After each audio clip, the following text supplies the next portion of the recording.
Olá, meu nome é Diego e hoje eu vou apresentar o trabalho intitulado Análise da adesão de vídeos produzidos sobre testes físicos e de campo da área cardiorrespiratória. O projeto foi produzido por Diego Xavier, Lucas Oliveira, Gabriela Souza, Ana Luísa Rodrigues, Alexia Ferraz, Nicolas Guimarães, Matheus Ribeiro e Henrique Costa.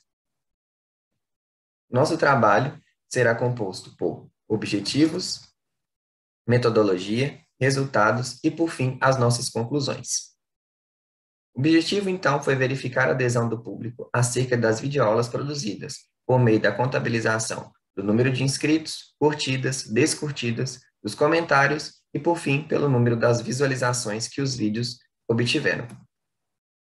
Bom, os integrantes da Liga Acadêmica de Fisioterapia Respiratória e da Liga Acadêmica de Fisioterapia Cardiovascular da UFVJM se reuniram e elaboraram a produção de vídeos, de videoaulas, sobre testes de campo e de funcional que podem ser utilizados em pacientes que possuem comorbidades cardiorrespiratórias durante a fase da avaliação e também da reavaliação. Esses vídeos, após a produção, foram enviados para um canal do YouTube, produzidos pelos mesmos entregantes desses projetos, onde os vídeos ficam armazenados. Bom, após uma reunião com todos os integrantes, foram feita uma discussão para ver quais seriam os testes elegíveis para esse estudo, e por fim foram escolhidos os testes. O teste de argola de 6 minutos, o ULEX, o teste de preensão palmar, a manovacometria, teste de esforço cardiopulmonar e ergospirometria, teste de ergométrico, o glitre, teste da ponta do pé, espirometria, o TOG, o teste de caminhada de 6 minutos e o shuttle test.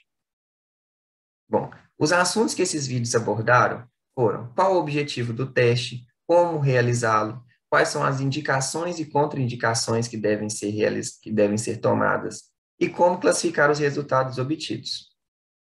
Bom, nossos resultados mostraram que o nosso canal do YouTube apresenta 103 pessoas inscritas, com um total de visualizações de 4.607, com uma média de 383,91. Nosso número de curtidas é de 339 em todos os vídeos, com uma média de 28,25. O número de descurtidas foram 3, com uma média de 0,25. E o número de comentários foram 29, a média de 2,41. Além disso, por meio das estatísticas do canal, que são disponibilizadas pelo próprio canal do YouTube, percebemos que atualmente estamos obtendo um número de 28 visualizações a mais do que o nosso habitual e que o número de inscritos e descurtidas continuam crescentes. Com isso, nós concluímos que o canal e os materiais digitais produzidos pelos discentes da LAFIR e da LAFICAR UFVJM estão obtendo uma boa adesão, uma vez que todos os comentários postados foram positivos, o canal apresenta mais de 4.000 visualizações e, devido ao número de descurtidas das videoaulas, ultrapassaram o número de descurtidas. Com isso, eu encerro essa apresentação com o meu muito obrigado. Olá, tudo bem? Meu nome é Ítalo, eu sou nutricionista formado pela UFVJM e atualmente estou no programa de pós-graduação em Ciências da Nutrição, também pela UFVJM. Hoje eu vou falar com vocês um pouquinho em relação ao trabalho que foi desenvolvido, lá no Laboratório de Nutrição Experimental, intitulado Efeitos da farinha de banana verde em ratos uísca tratados com dieta hiperlipídica, parâmetros bioquímicos.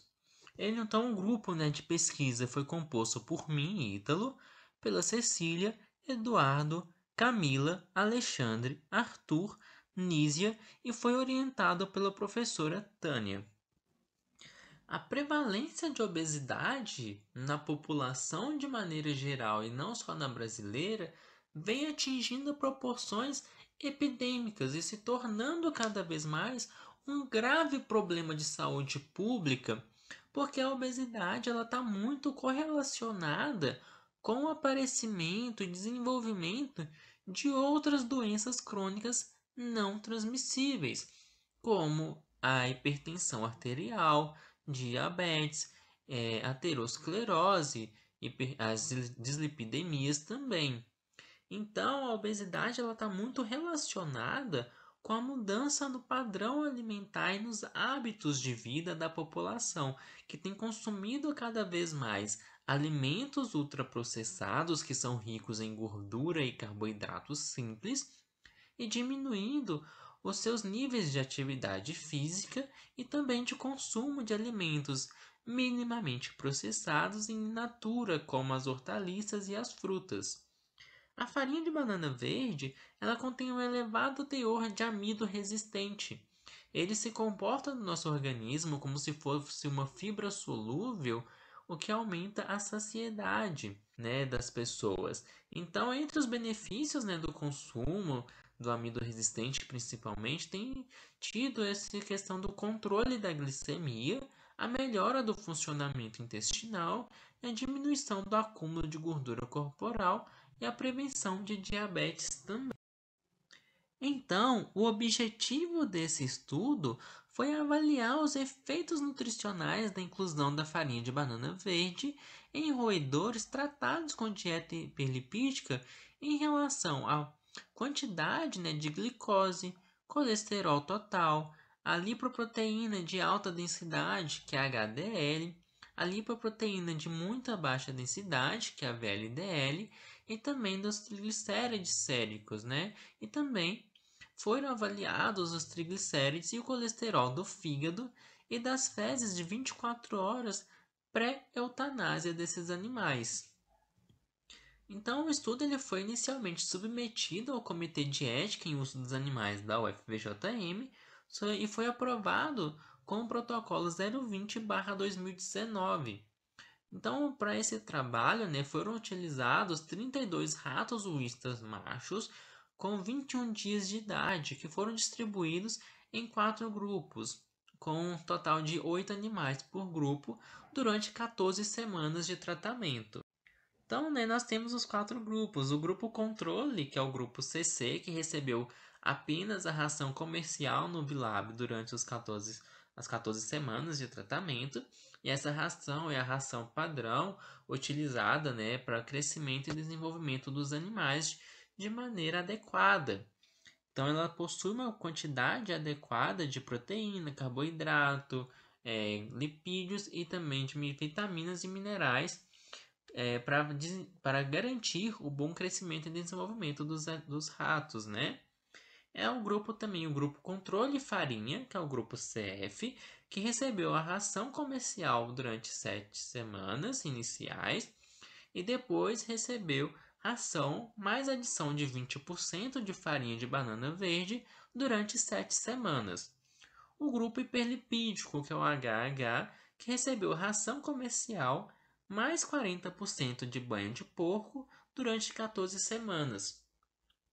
Essa ração aqui no grupo hiperlipídico e também no grupo de farinha, ela foi primeiramente triturada, tá? E depois foi misturada ou com a farinha no caso no grupo controle farinha, ou com a dieta hiperlipídica, né? Com a banha de porco, no caso do grupo aqui hiperlipídico, né? E temos também o grupo hiperlipídico mais farinha, que é o grupo HF. E durante 7 semanas iniciais recebeu ração comercial mais 40% de banha de porco, com o intuito de induzir a obesidade nesses animais, e depois recebeu ração comercial acrescida dos 40% de banha de porco, mais um acréscimo de 20% de farinha de banana verde durante 7 semanas. Os dados eles foram submetidos à análise de variância ANOVA, seguida do teste de Newman-Wills, quando necessário, com P menor do que 0,05. Então, não foi observado diferenças estatísticas para os níveis de glicose, colesterol total, HDL, VLDL e triglicérides, né, para o soro sanguíneo desses animais. Entretanto, observou-se uma leve diminuição na concentração sérica de glicose nos animais que receberam essa suplementação com a farinha de banana verde.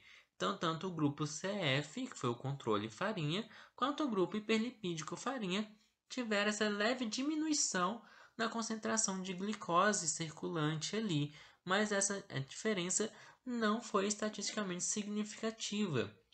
Já em relação às análises, né, do perfil lipídico do fígado, foi observado um aumento nos níveis de colesterol dos animais que consumiram uma dieta hiperlipídica.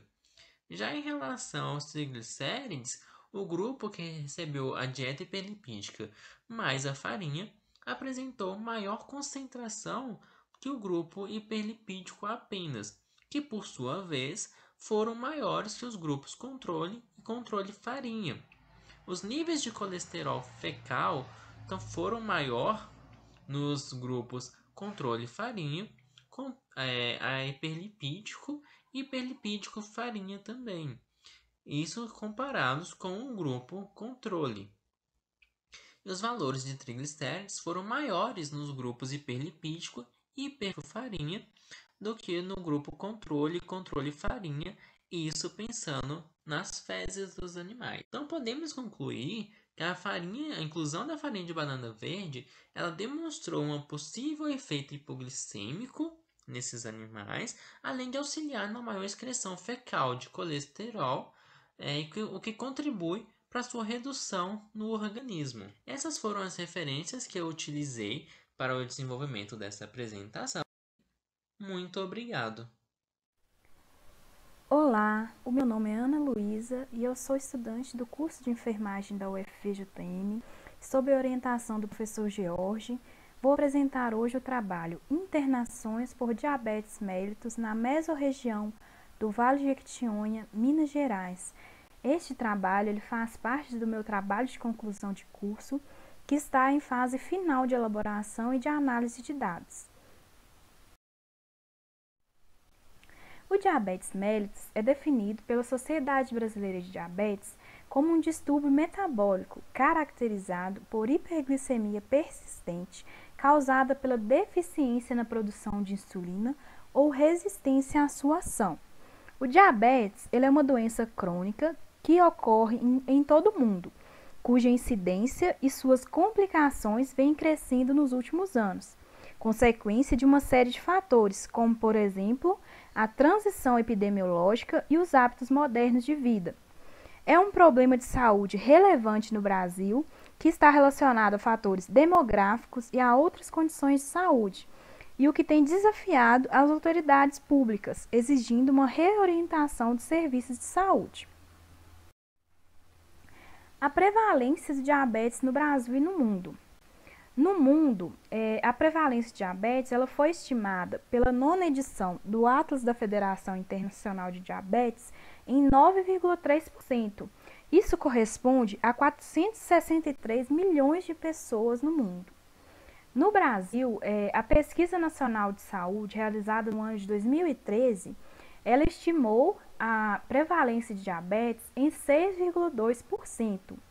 Já em Minas Gerais, a pesquisa por amostra de domicílios, ela estimou a prevalência de diabetes em 4,8% e a do Vale de Jequitinhonha em 4,2%. Esses dados, como eu disse, eles são todos estimativas.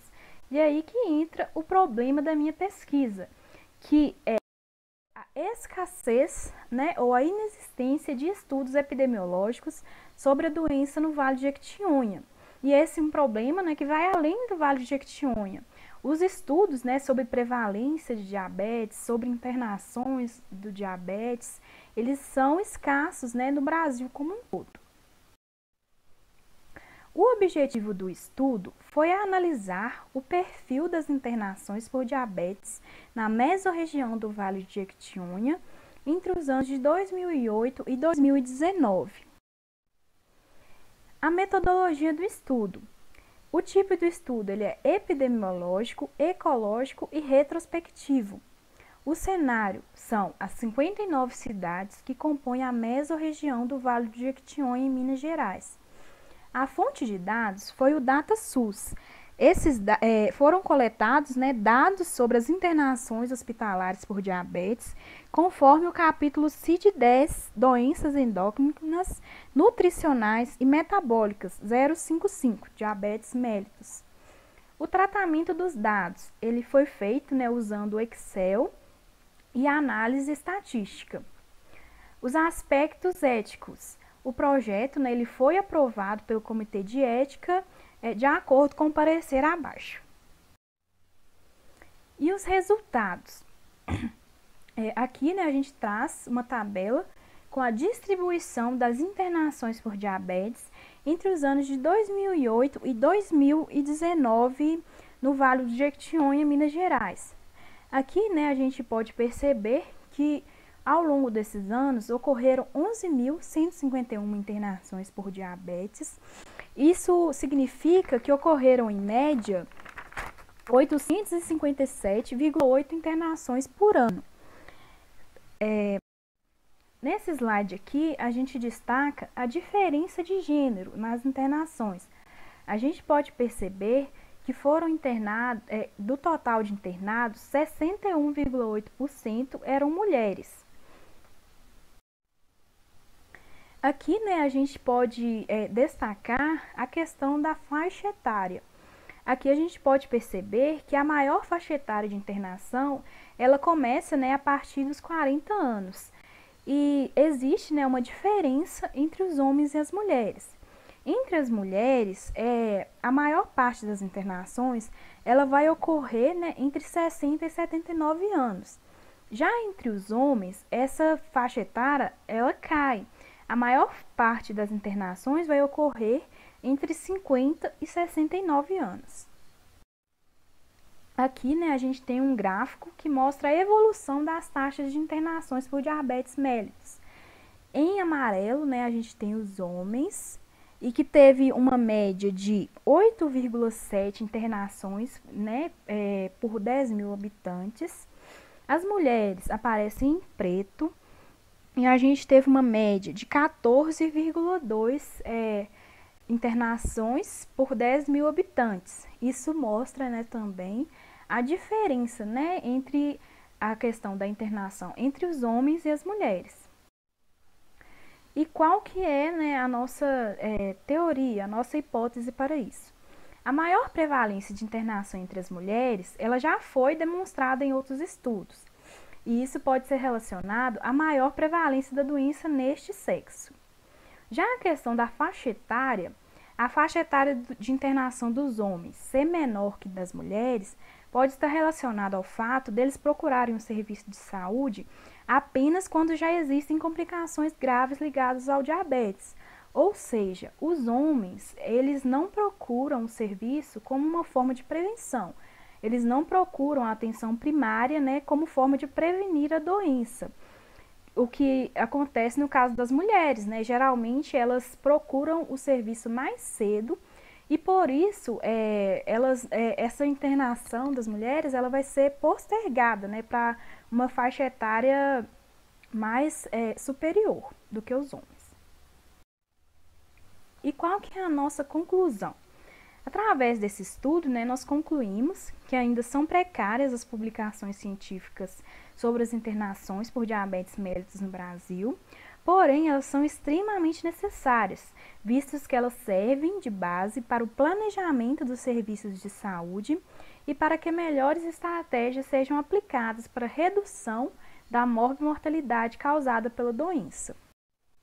Aqui são as referências bibliográficas utilizadas, né? E muito obrigada a todos. Olá, eu sou Thaís Morgana Mendes Santos, acadêmica de medicina da Universidade Federal dos Vales do Jequitinhonha e Mucuri, de Diamantina, e venho aqui apresentar o meu trabalho intitulado Programa Academia da Saúde, Distribuição dos Polos de Academias da Saúde no Estado de Minas Gerais, no Brasil.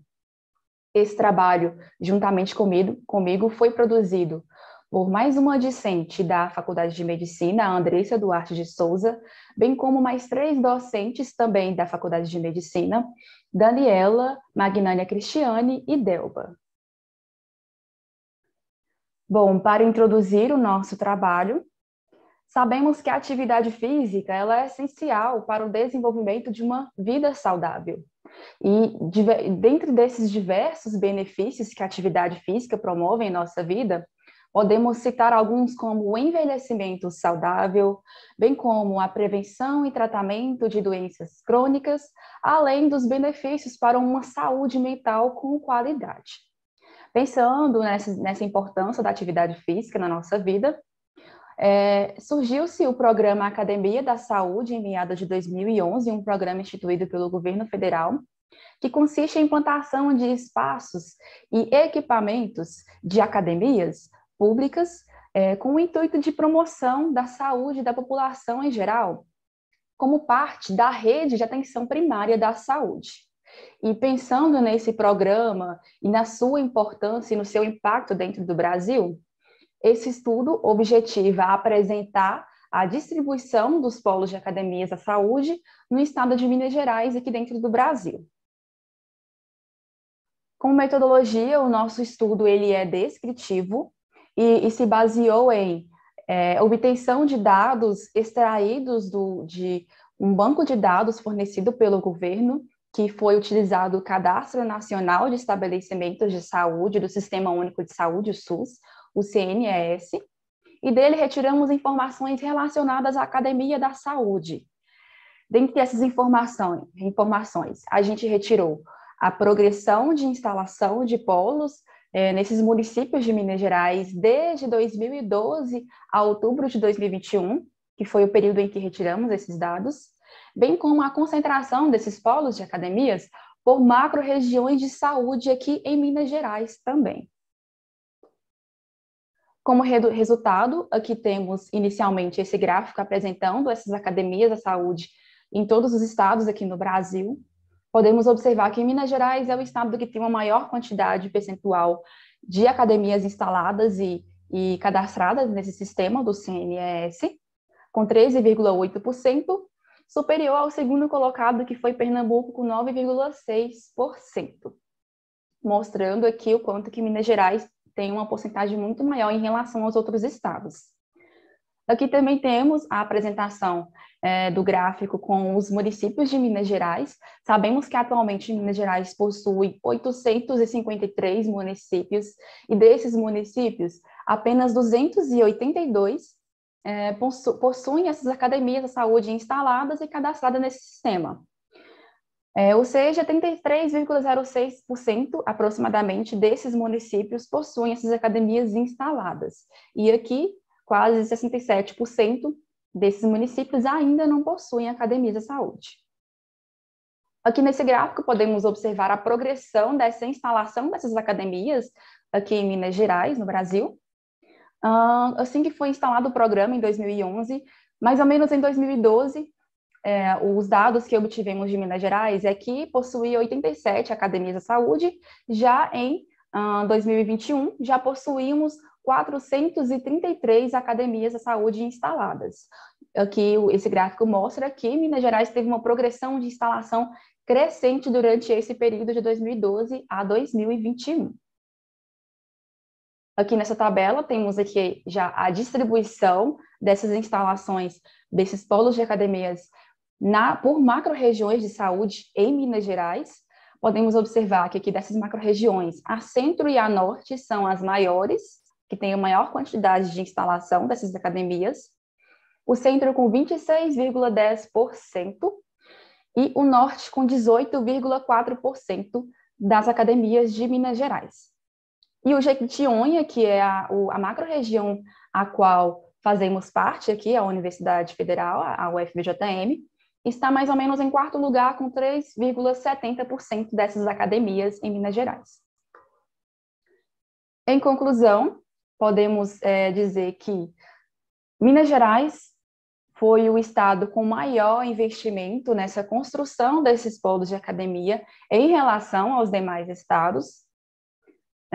E, apesar disso, podemos observar que essa instalação dessas academias em Minas Gerais ainda não é uniformemente distribuído. Como já dissemos, 67, mais ou menos, por cento dos municípios de Minas Gerais ainda não possuem essas academias da saúde instaladas.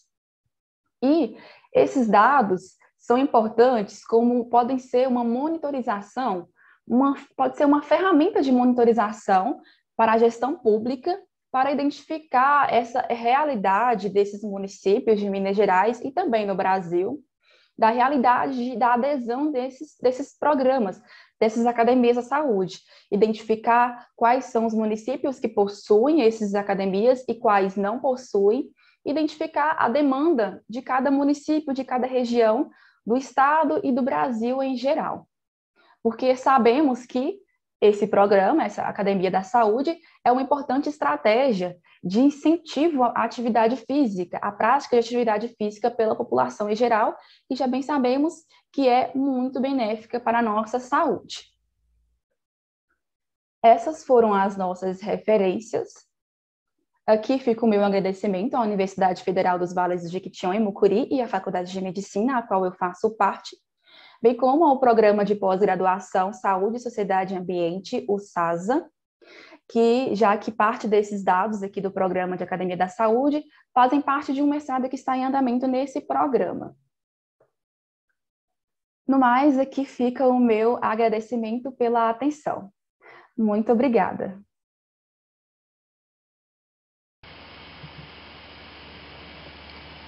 Olá, tudo bem? Eu sou Jane Kelly Pires Santuária.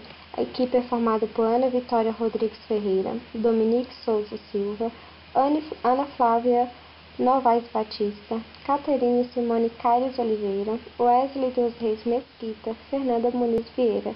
Sou da Faculdade Verde Norte do campus Porteirinha e do curso de Fisioterapia. O nosso tema é alterações na prática de atividade física e estilo de vida de universitários durante a pandemia da Covid-19.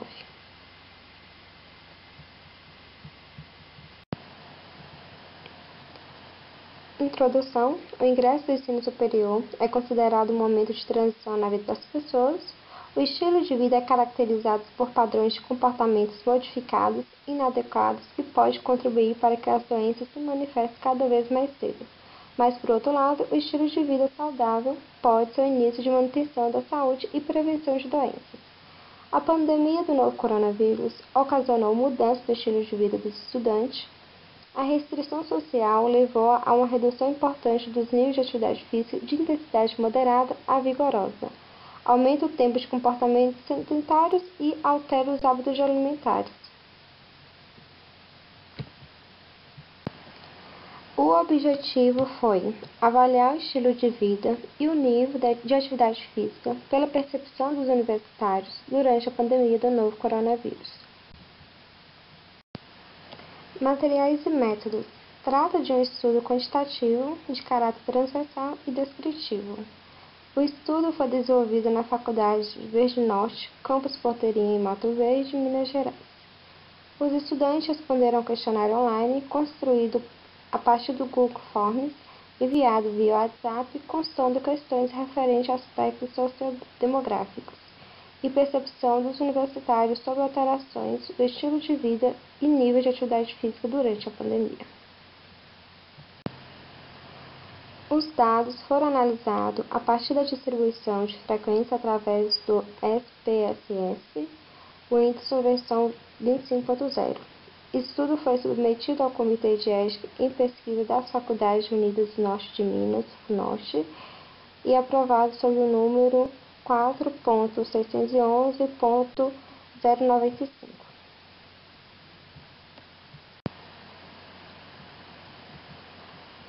Resultados.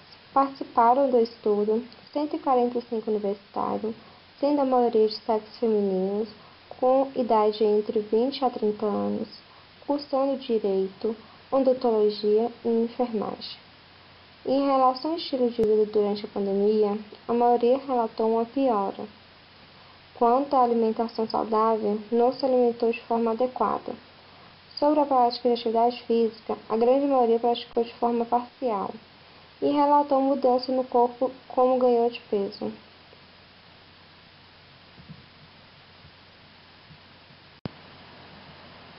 Conclusão.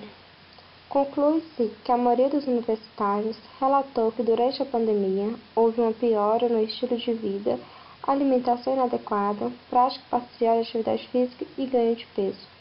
Nesse sentido, a investigação do estilo de vida e nível de atividade física de estudante universitário nesse momento da pandemia é uma suma importância para identificarmos a necessidade de implantação de política de saúde coletiva no campus universitário, visando a adoção de modos de vida mais saudáveis entre os estudantes.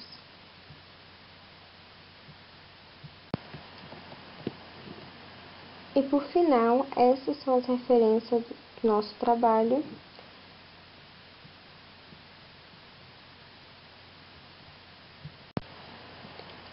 Obrigada.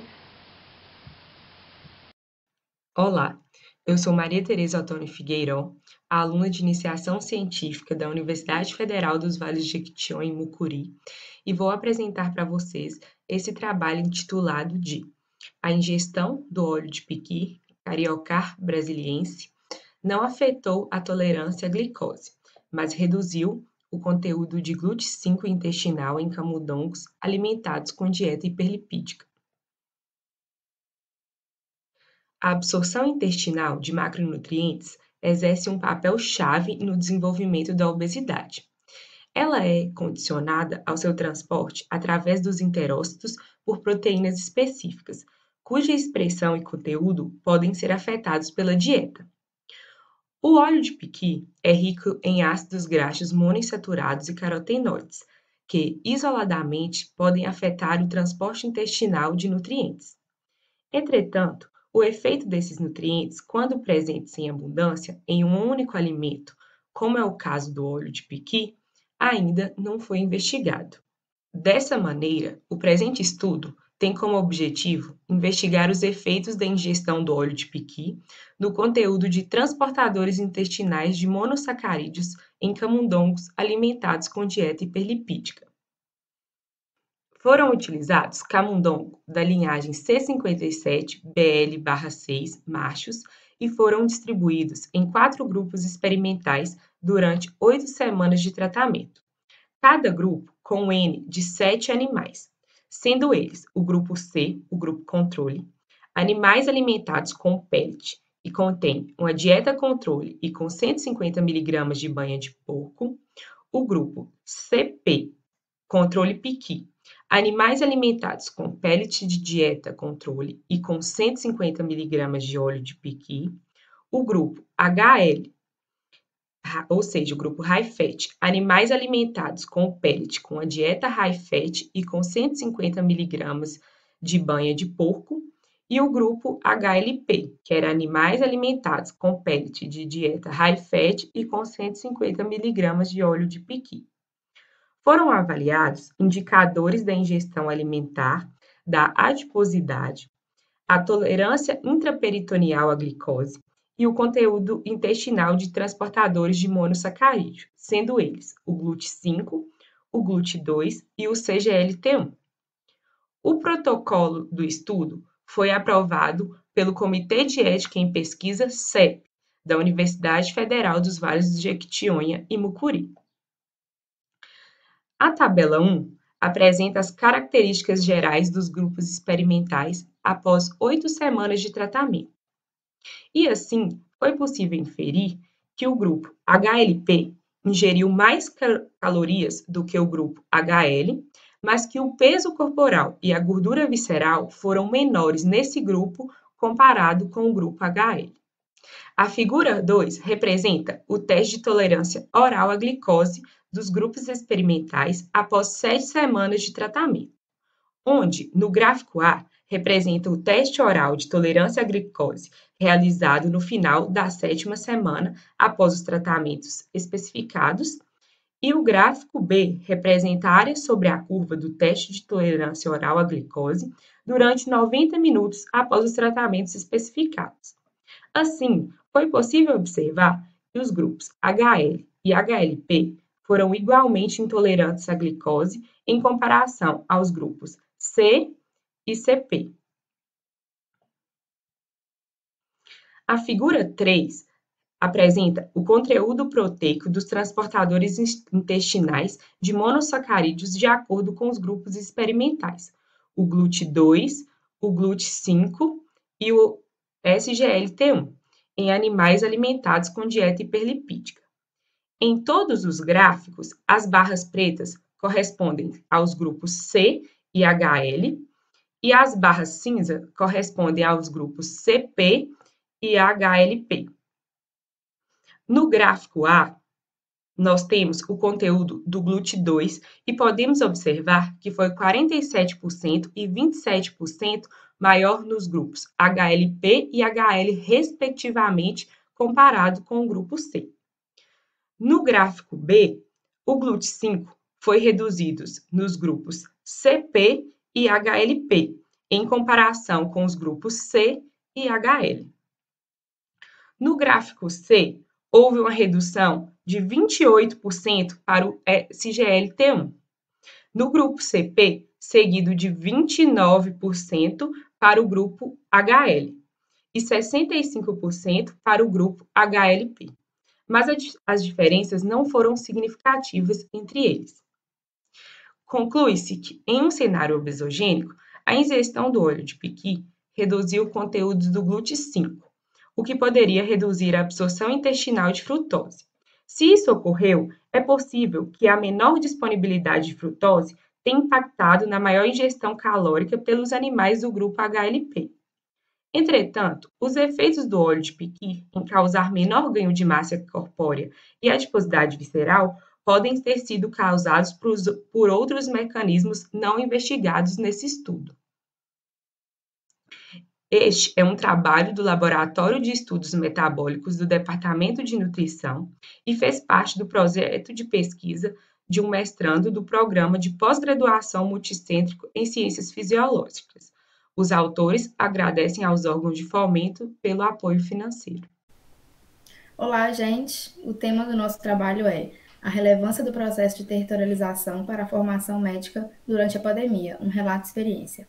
O trabalho é composto por mim, Ana Flávia Ramos Pires Anacleto, pela Karina Kelly Fialques do Nascimento, Thiago de Menezes Félix Ferreira e pela coordenadora Magnânia Cristiane Pereira da Costa. Todos fazem parte da Faculdade de Medicina da Universidade Federal dos Vales do Jequitinhonha e Mucuri. Bom, introduzindo o tema, primeiro vamos falar aqui um pouco sobre como o módulo é estruturado. Durante o curso de medicina, o estudante se depara com diversas realidades que confrontam, né, suas vivências. Com isso em mente, o módulo de Práticas de Integração Ensino-Serviço e Comunidade 1 busca oferecer aos estudantes uma oportunidade de conhecer as comunidades diversas do território área ao qual foram inseridos. Devido ao advento da pandemia de 2020, essas experiências fundamentais ofertadas desde os anos iniciais da faculdade foram postergadas. Em 2021, as práticas de PIESC 1 foram retomadas e basearam no processo de territorialização enquanto estratégia de reconhecimento do território área para obtenção de informações sobre as condições de vida e saúde da comunidade. Bom, os objetivos desse trabalho foram, então, descrever o aprendizado dos estudantes durante a realização das atividades do processo de territorialização no decorrer da pandemia. Lembrando, da territorialização tem em suas bases teóricas a fase preparatória, a coleta de dados e a análise desses dados coletados, para então produzir um trabalho de conclusão de módulo ao fim de todo o período, expondo tanto a experiência dos alunos quanto um mapa de territorialização atualizado da área que foram designados.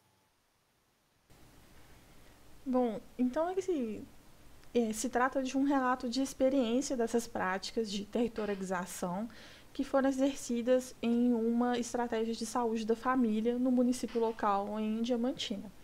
Essas atividades foram realizadas por estudantes da 13ª turma da Faculdade de Medicina de Diamantina e elas foram guiadas por agentes comunitários de saúde, que são responsáveis por cada área e território.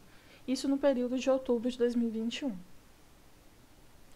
E aí, essas atividades, elas se basearam em visitas nas ruas que compõem o território área, com auxílio do agente comunitário. A gente também pôde fazer realização de entrevistas com moradores, com funcionários de instituições de ensino e também de um representante religioso da região. E a gente também pôde conhecer um pouco melhor a unidade de saúde. Então, sobre os resultados obtidos com esse trabalho agregaram muito valor para a gente. Começando com as visitas às ruas do território área, foi possível visualizar que a realidade que a estratégia de saúde estava inserida ela destoa entre regiões com uma perceptível disparidade social. Com a visita que a gente fez à unidade básica de saúde, a gente teve conhecimento grandioso da planta física, do funcionamento e da gestão do processo do trabalho de toda a equipe. Com a realização da entrevista, essa entrevista ultrapassou a aproximação, que era o objetivo principal do trabalho, e trouxe experiências únicas aos estudantes. E ainda, ela uniu realidades distintas e possibilitou a idealização de possíveis projetos de intervenção, junto com a comunidade e os estudantes. Nessa imagem, a gente pode ver a representação da interação entre a comunidade e os estudantes durante a prática de territorialização na Escola Estadual Professora Aina Torres. E aí a gente vê a visita dos acadêmicos da FAMED, João Vitor Barroso, que foi um ex-estudante dessa escola, e o Tiago de Menezes. E ao centro, a gente consegue ver a diretora Patrícia Luciana Barroso de Miranda. E um dos pontos fortes desse trabalho, um ponto que marcou muito os estudantes, foi uma atividade, foi um relato de experiência vivida por um dos moradores. Esse morador, ele é idoso, domiciliado, e ele enfrentou em momentos de vida grandes desafios na busca de uma assistência de saúde de qualidade. E esse entrevistado, ele enfatizou a importância da troca plena e harmoniosa entre o médico e o paciente, e o grande impacto dessa simples troca para a escolha, para a vida profissional e pessoal de ambos. Bom, então, como conclusão, a gente percebeu que o retorno da atividade prática, ele foi muito valoroso para a gente enquanto futuros médicos, porque isso permitiu que a gente conhecesse um pouco da população, algumas pessoas da população local, assim como os agentes comunitários, e também isso torna a gente mais humano, mais crítico, a gente gera reflexão, porque a gente conhece a situação, a gente passa a conhecer, entender um pouco melhor da situação e a percepção dos níveis de atuação de atenção à saúde que a gente precisa ter enquanto médicos. Isso foi muito bacana, agregou muito para a gente enquanto futuros médicos. E, por fim, a gente deixa essa frase da Ana Verônica Mascarenhas, que a medicina é a arte de compartilhar a vida. Então, não importa, não basta apenas ser um médico de consultório, a gente precisa também estar ali em contato com o dia a dia do paciente para conhecer eles enquanto seres humanos e tratar eles sempre com dignidade. Aqui estão nossas referências. E a gente deixa o nosso agradecimento à faculdade, à Universidade Federal do Vale de Quitinhonha em Mucuri e também à Prefeitura Municipal de Diamantina. A todos vocês, nosso muito obrigada. Obrigado. Do PGI em pacientes com cardiopatia chagásica, estudo piloto. A doença de Chagas é considerada uma das endemias mais importantes da América Latina, pois apresenta alta prevalência e elevado impacto médico-social. A forma cardíaca da doença é a principal responsável pela elevada morbimortalidade da doença. Nessa forma clínica, denominada de cardiopatia chagásica, o paciente pode evoluir para arritmias complexas, tromboembolismo, insuficiência cardíaca e morte súbita, sendo a fadiga e a dispneia achados comuns e indicadores de progressão da doença.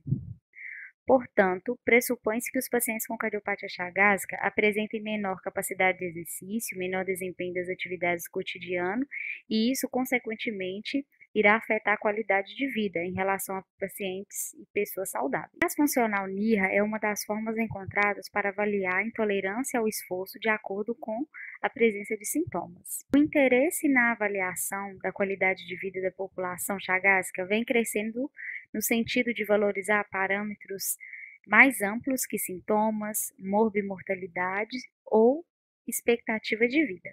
Um instrumento que mais vem sendo utilizado para avaliar a qualidade de vida de indivíduos com cardiopatia chagásica é o SF-36, que é um questionário genérico. No entanto, ainda não se tem um questionário específico para a doença de Chagas. Dessa forma, a utilização de instrumentos elaborados diretamente para essa população poderia avaliar de forma mais efetiva os efeitos da doença na pesquisa da qualidade de vida desses indivíduos. Estudos vêm mostrando um novo tipo de abordagem por meio do questionário PGI. Ele é um questionário inovador, válido e confiável, e ele tem sido usado em algumas condições de tratamento. O objetivo geral desse trabalho é verificar a aplicabilidade do instrumento PGI em indivíduos com cardiopatia chagásica.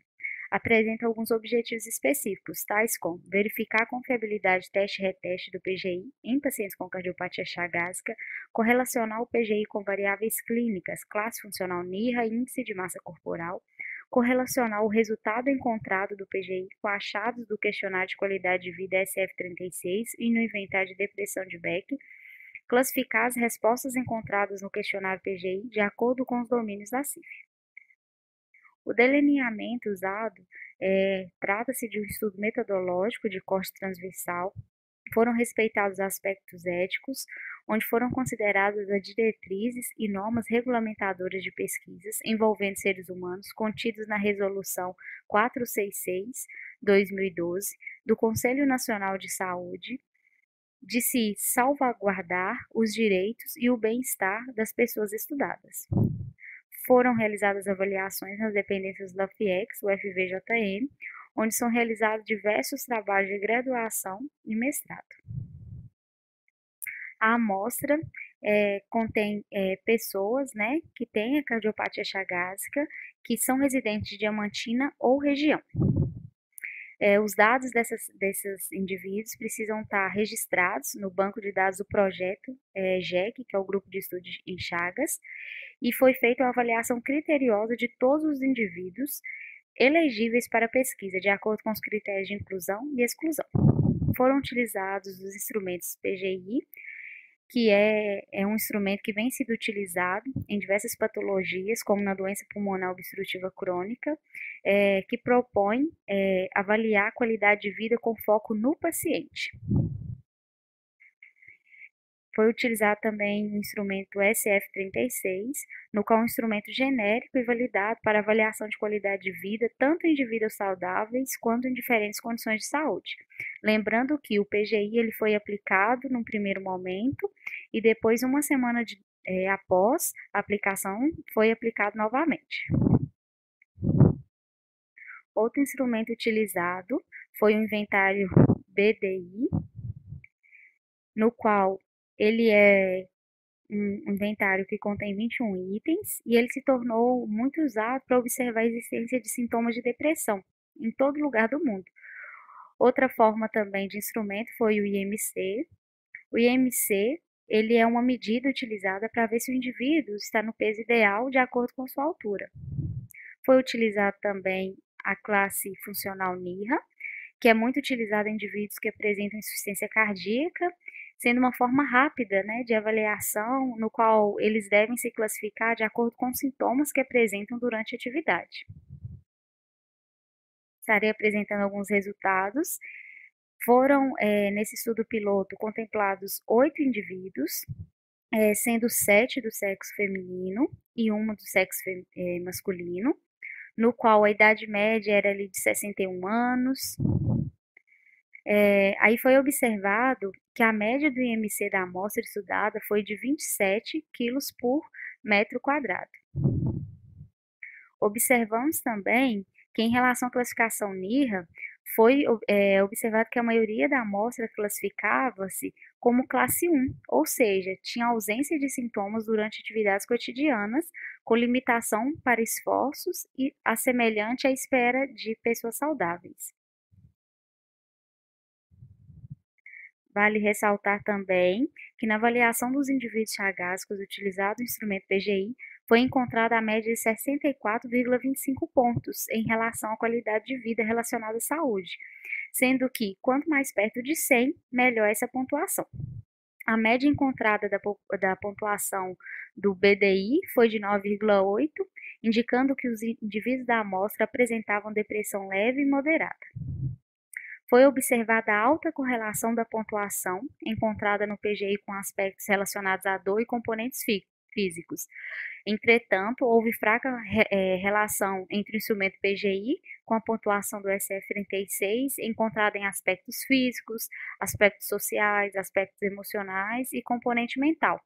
Também não houve relação entre NIRA e PGI e nem BDI com PGI. Vale ressaltar que, quando foram Relatadas as áreas mais afetadas, esses indivíduos relataram 29 respostas, no quais foram agrupados nos domínios da CIF, atividades e participação. Nenhuma resposta foi atribuída ao domínio estrutura e função do corpo. De acordo com as respostas, as mais citadas faziam parte de atividades de vida diária, nos quais as mais faladas eram lavar roupa e arrumar a casa. Dessa forma, como conclusão, o trabalho mostra que o PGI consegue ser sensível para identificar a percepção do indivíduo sobre sua qualidade de vida relacionada à saúde, sendo um instrumento confiável para essa população. Houve baixa relação entre o PGI com o IMC, classe NIRA e BDI. Houve uma forte relação entre o PGI com componentes físicos do SF-36 e as áreas afetadas descritas pelos voluntários da amostra foram classificadas no domínio atividade e participação da CIF, sendo as mais prevalentes arrumar casa e lavar roupa. Olá a todos. O título do trabalho é A acurácia da circunferência da panturrilha na identificação da gravidade de pacientes com insuficiência venosa crônica. Os autores, João Vitor Nunes Lopes, Pedro Henrique, Yara Nepomuceno, Kate Lamery, Matheus Ribeiro, Lucas Frois, Vanessa Pereira e Henrique Silveira Costa. Todo o projeto foi desenvolvido pelos acadêmicos da Universidade Federal do Vale do Jequitinhonha e Mucuri, principalmente pela Liga Acadêmica de Fisioterapia Cardiovascular, a LAFICAP. A insuficiência venosa crônica é uma doença vascular, uma disfunção venosa causada pela incompetência valvular associada à disfunção da bomba da panturrilha, que impede o fluxo unidirecional do sangue e provoca o refluxo venoso. Trata-se de uma doença de grande relevância no contexto de saúde pública, uma vez que apresenta elevada prevalência e que cursa com acometimento funcional dos membros inferiores.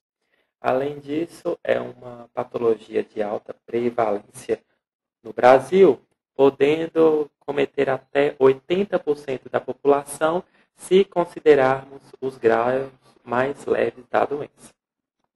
Sendo assim, é necessário estabelecer medidas simples de acompanhamento da gravidade da doença. O presente estudo objetivou, desta forma, determinar o ponto de corte da circunferência da panturrilha em pacientes com insuficiência venosa crônica para identificação dos pacientes mais graves. Para tal, os pacientes com insuficiência venosa crônica foram selecionados em rádios e mídias digitais mídias digitais e sociais, na cidade de Diamantina, Minas Gerais. De acordo com o projeto aprovado pelo Comitê de Ética da Universidade Federal dos Vales do Jequitinhonha e Mucuri, sob o parecer 5108. E todos os pacientes não estavam em tratamento específico para a insuficiência venosa crônica. Foram avaliados 73 pacientes, 68 pacientes do sexo feminino. Os pacientes foram estratificados em IVC leve, que é pacientes sem sinais visíveis da IVC e ou com presença de veias reticulares e telangiectasias, com N de 48, e IVC grave, que é pacientes com edema, alterações tróficas e úlcera venosa, com N de 25. Todos os pacientes foram submetidos à perimetria dos membros inferiores como instrumento de avaliação da circunferência da panturrilha. E a acurácia da circunferência da panturrilha na identificação dos pacientes graves foi realizado pela curva ROC. A circunferência da panturrilha foi eficaz em identificar os pacientes com IVC grave, com a curva ROC de 0,71 e um intervalo de confiança de 95%. E o ponto de corte ótimo da circunferência da panturrilha para identificar os pacientes com IVC grave foi de 37 centímetros, com sensibilidade de 60% e especificidade de 83%. O valor preditivo, negativo do ponto de corte foi de 80%. Sendo assim, o paciente com IVC que apresentar circunferência da panturrilha inferior a 37 centímetros possui 80% de ter chance de ter o IVC leve. Conclui-se, portanto, que o ponto de corte da circunferência da panturrilha pode ser útil para tentar identificar os pacientes mais graves com insuficiência venosa crônica, e o ponto de corte de 37 centímetros pode ser utilizado como referência. O meu muito obrigado. Queria agradecer ao FVJM e todos os participantes da LAFICAR.